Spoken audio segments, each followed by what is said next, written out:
Si Juan Crisostomo Ibarra ay isang binatang Pilipino na pinag-aral ng kanyang ama sa Europa. Pagkatapos ng 7 taong pamamalagi roon, ay nagbalik ito sa Pilipinas. Dahil sa kanyang pagdating ay naghandog si Kapitan Tiago ng isang salo-salo kung saan ito ay dinaluhan ni na Padre Damaso, Padre Sibyla, Teniente Guevara, Doña Victorina, at ilang matataas na tao sa lipunan. Sa hapunang iyon ay naikwento ni Crisostomo ang kanyang mga napansin at natutunan niya habang siya'y nasa Europa. Hiniya ni Padre Damaso na siyang dating kura ng San Diego ang binata. Kung iyan lamang ang iyong natutunan, nag-aksaya lamang ang iyong ama ng pera, kahit na batang alam ang iyong mga sinasabi.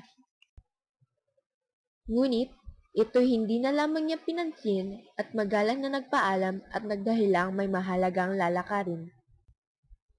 Si Ibarra ay kasintahan ni Maria Clara, isang napakagandang binibini at larawan ng dalagang Pilipina. Siya ay kilala bilang anak-anaka ni Kapitan Tiago, isang mayamang taga-Binundok. Ang binata ay dumalaw sa dalaga kinabukasan at sa kanilang pag-uulayaw ay di nakaligtaang gunitain ang kanilang pagmamahalan simula pa sa kanilang pagkabata. Aking mahal, higit na may init ang iyong mga ngiti kaysa sa araw ng Italia. Higit na may kulay ang iyong mga mata kaysa sa mga bukirin ng Andalusia. At alam mo ba, Maria, na kahit saan man ako, ikaw at ikaw lamang ang nais kong makasama? Kabaliwan masasabi mo, ngunit ito ay totoo. Bago tumungo si Ibarra sa San Diego, ipinagtapat sa kanya ni Teniente Guevara ng Guardia Sibil ang tungkol sa pagkamatay ng kanyang amang si Don Rafael, ang mayamang hasyendero sa bayang Yaon. Ayon sa Teniente, si Don Rafael ay pinaratangan ni Padre Damaso na erehe at pilibustero, gawa ng di nito pagsisimba at pangungumpisal. Nandagdagan pa ng isang pangyayari ang paratang na ito. Minsan ay may isang maniningil ng buwis na nakaaway ng isang batang mag-aaral. Nakita ito ni Don Rafael at tinulungan ang bata. Nagalit ang kubrador at sila ang nagpanlaban. Sa kasamaang palad ay tumama ang ulo ng Kastila sa isang bato na kanyang ikinamatay. Ibinindang ang pagkamatay na ito ng kubrador kay Don Rafael. Pinag-usig siya, nagsulputan ng kanyang mga lihim na kaaway at nagharap ng iba't ibang sakdal.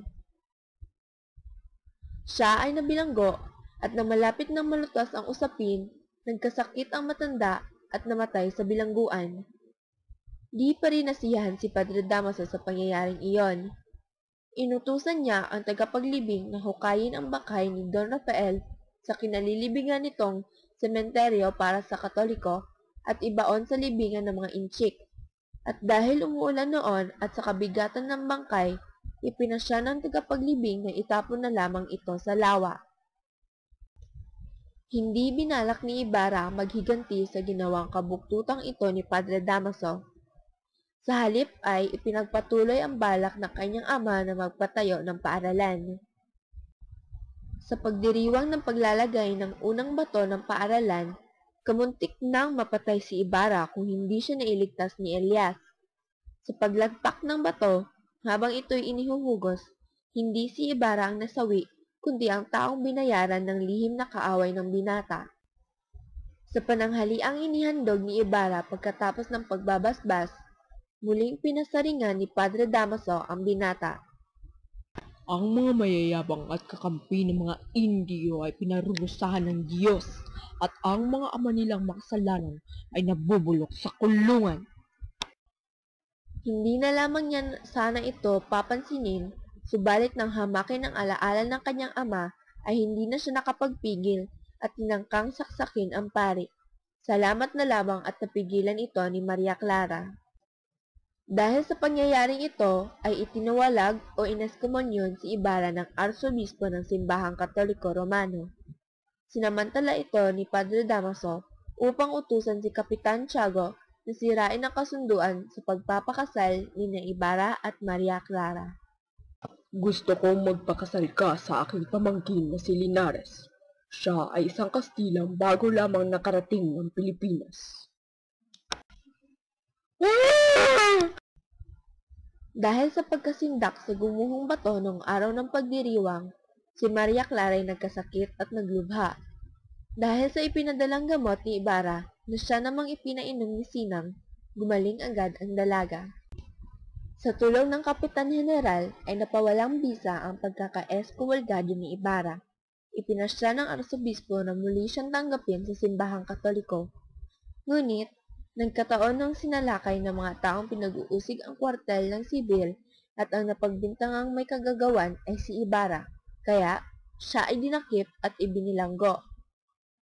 Wala talagang kinalaman dito ang binata, sapagkat nakausapin siya ni Elias upang pamunuan ng mga pinag-uusig at pahasan siyang tumanggi at sinabing kailanman ay hindi siya maaaring mamuno sa mga taong kumakatawan sa bayan. Napawalang bisa ang bintang kay Ibarra sapagkat sa paglilitis na ginawa ay walang sino man makapagsabi na siya'y kasabwat sa kaguluhang naganap. Subalit, ang sulat niya kay Maria Clara na napasa kamay ng hukuman ang siyang ginawang sangkapan upang siya'y mapahamak. Nagkaroon ng handaan sa bahay ni Kapitan Tiago upang ipahayag ang kasunduan sa pagpapakasal ni Maria Clara kay Linares. Samantalang nagaganap ito, nakatakas si Ibarra mula sa bilangguan sa tulong ni Elias. Bago tuluyang tumakas ay nagkaroon ng pagkakataon si Ibarrang magkausap sila ng lihim ni Maria Clara. Anya'y ipinagkaloob na niya rito ang kalayaan at sana'y lumigaya siya at matahimik na ang kalooban. Ipiniliwanag ni Maria Clara na ang liham na kanyang iniingatan at siyang ginamit sa hukuman ay nakuha sa kanya sa pamamagitan ng pagbabanta at pananakot. Ipinalit sa mga liham na ito ang 2 liham na isinulat ng kanyang ina bago siya ipanganak na nakuha ni Padre Salvi sa kumbento at dito na nasasaad na ang tunay niyang ama ay si Padre Damaso. Sinabi niya kay Ibarra na kaya siya pakakasal kay Linares ay upang ipagtanggol ang karangalan ng kanyang ina, subalit ang pag-ibig niya sa binata ay di magbabago kailanman. Samantala, tumakas na si Ibarra sa tulong ni Elias. Sumakay sila ng bangka. Pinahiga si Ibarra at tinabunan ng damo at pagkatapos ay tinunto ng ilog Pasig hanggang makarating sa lawa. Ngunit, naabutan sila ng mga tumutugi sa kanila. Inisip ni Elias na iligaw ang mga ito, kaya naisipan niyang lumundag sa tubig kung saan inakalang si Ibarra ang tumalon, kaya hinabol at pinaputokan siya ng mga sibil hanggang mahawi ang bakas ng pagkakalangoy at magkulay dugo ang tubig. Nakarating sa kaalaman ni Maria Clara na si Ibarra'y napatay ng mga sibil sa kanyang pagtakas. Ang dalaga'y nalungkot at nawalan ng pag-asa, kaya't hiniling niya kay Padre Damaso na siya'y ipasok sa kumbento ng Santa Clara upang magmadre. Napilitang pumayag ang pare sapagkat tiyakang sinabi ng dalaga na siya'y magpapakamatay kapag hindi pinagmadre. Noche Buena nang makarating si Elias sa maalamat na gubat ng mga Ibarra, sugatan at nanghihina na doon niya nakatagpo si Basilio at ina nitong wala ng buhay. Bago siya nalagutan ng hininga ay sinabing, namatay siyang hindi nakikita ang pagbubukang liwayway ng kanyang bayan at makakikita ay huwag sanang kalilimutan ang mga nangamatay dahil sa pagtatanggol sa bayan.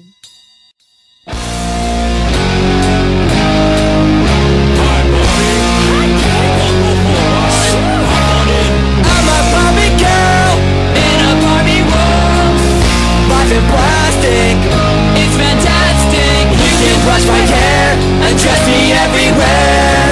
Imagination, life is your creation. Come on, Barbie, let's go party.